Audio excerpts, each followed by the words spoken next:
as military folks, we traveled around the country. For me, what made me want to stay in Navarre and raise a family here was the local culture. I mean, you got military bases they're all over the country. You got jobs in the military all over the country, but there's something special about this community and how it exists right next to the military and embraces it and has its own unique identity, right? And it's so cool. Right, yeah. And I think part of it with that is that and this is what I loved about this area when I was stationed here. I got stationed here the first time back in the early 90s, flying helos.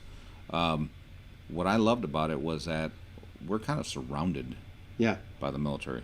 Right. And it was, as you probably remember, used to be Florida's best kept secret. Yeah, we can. And that kind of went away. That the time a few on our shows. And that went out the window because actually it ended up being true. Yeah. We went with the relaxing place, but the secret part was gone. Right. Because many, many, many years ago, after I'd been here for a while, I saw a magazine cover that said Florida's Gulf Coast. Mm-hmm. Check out what they've got there, and most of it was about this place here. Yeah.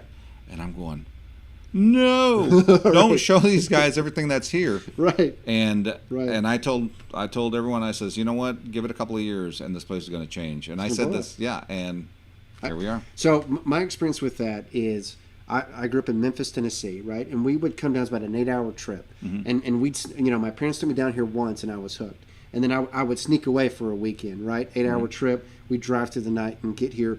And at the time, Destin was a secret, right? Like Navarre was a secret within a secret. Right. Everybody was going to Panama City in the 90s, right?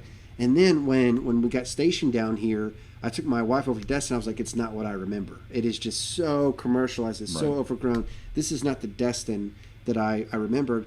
And so I was like, well, where are we going to live? And we drove through Shalimar for a while, and it was okay, how I remembered it. And then I discovered Navarre, right? We were just driving west to see what's out west. And that's exactly what it was. Oh, my goodness. Discovery, yes. Yeah, it was like, wow, affordable housing, this beautiful beach that's untouched. And then I went out to your place. Like I said, I went out to Scooters. I had some snow cones at Tommy's. I was like, this is our spot, and I was like, let's do it. My first assignment when I was down here was at Duke Field. So an hour away. I had to drive an hour every morning and an hour back home. But I was worth it because, I was raising my family in paradise. Sure. But it is struggling. I mean, there's so many franchises and things that are coming along.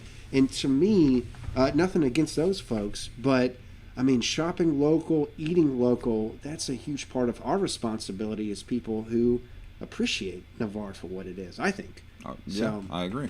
So having these events, is that trend that I see, because you're constantly bringing people out to do fun stuff and get to know each other.